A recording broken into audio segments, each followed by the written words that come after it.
नाही, आता आपण जर हरित कुंभ म्हणतो आणि हरित कुंभ म्हणत असताना जर झाडं तोडणार असतात तर मला वाटतं हे चुकीचं काम आहे.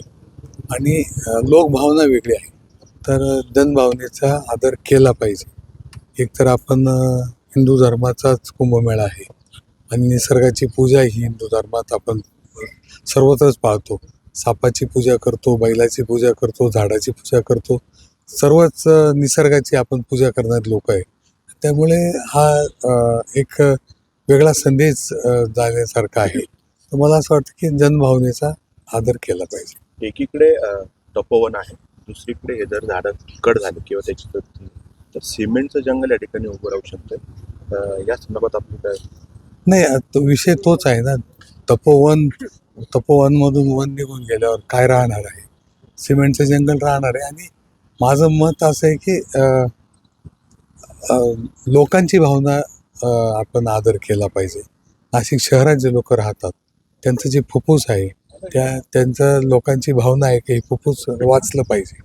आणि म्हणून मला असं वाटतं की याच्यावर बळजबरी न करता शासनाने जनभावनेचा आदर केला पाहिजे. एकीकडे साधुग्राम हे साधूंसाठी नियोजित असतं, मात्र त्याच पद्धतीनं गोदावरी निर्मळ वाहनं देखील तितकंच महत्त्वाचं आहे. मात्र जर आपण पाहिलं तर चोपडा लॉन्स असेल किंवा सोमेश्वरजवळ काही नाले, नंदिनी नदीचं घाण पाणी थेट गोदावरी सोडलं जातं. मुख्यमंत्र्यांनी STP प्लांटचं भूमिपूजन जरी केलं असलं तरी ते याच्यापेक्षा ते तात्काळ अंमलबजावणी करावी असं नाशिककरांचं मत आहे. तुमची भूमिका? मी पहिल्या दिवसापासूनच लोकसभेतही तो विषय मांडलेला आहे की STP प्लांट जास्त महत्त्वाचे आहेत. त्याच्यातून जे गोदावरी नदीत प्रदूषण होतं ते प्रदूषण थांबलं पाहिजे. आणि त्यासाठी आता जरी किती झालं तरी मला वाटतं की ते पूर्ण होईल असं वाटत नाही. केंद्रामध्ये पर्यावरण मंत्र्यांशी या संदर्भात आपण काही चर्चा करणार? मी आजच दिल्ली जाणार आहे. काल काही या कार्यकर्त्यांची माझी चर्चा झालेली आहे. जे तपोवन बचाव समिती जी आहे त्यांच्याबरोबर बोलणं झालेलं आहे. आणि पर्यावरण मंत्र्यांची जर भेट होऊ शकली, त्यांची वेळ घेणार आहे, भेट होऊ शकली तर मी यांची भेट घालून देणार आहे. अजित पवारांनी देखील या ठिकाणी ह्या झाडांची कत्तल होऊ नये यासाठी पॉझिटिव्ह निर्णय घेण्याचं आवाहन मुख्यमंत्र्यांनी केलं. काय वाटतं, महायुतीतच हे काही होऊ शकतं? नाही, आता तो विषय त्यांचा आहे, आपला विषय नाही आहे. परंतु नाशिककरांची जी भावना आहे ती महत्त्वाची आहे.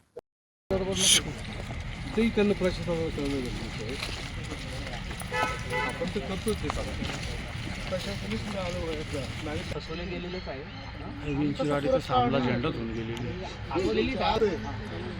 वनच नाही कळत आहे त्या माणसाला. इथं उरावर बसून आमच्या खाली QR कोड स्कॅन करून आता या माझं असं म्हणणं आहे की तुम्ही स्वतः इथं आंदोलनाला बसले.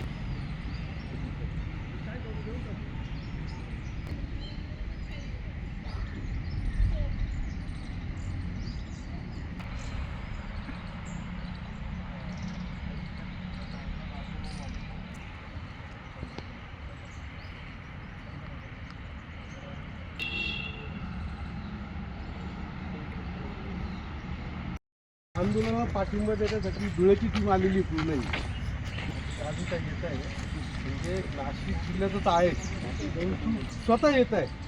असं ते वैयक्तिक फोन करून तर आहेच, परंतु ते स्वतः येत आहे. खरोखर अभिनंदन. रोप तुटलं आधी मोठे झाड आहे.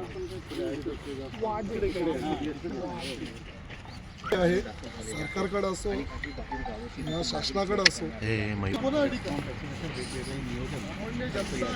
सरकार जनतेचं मालक आहे, जनतेचं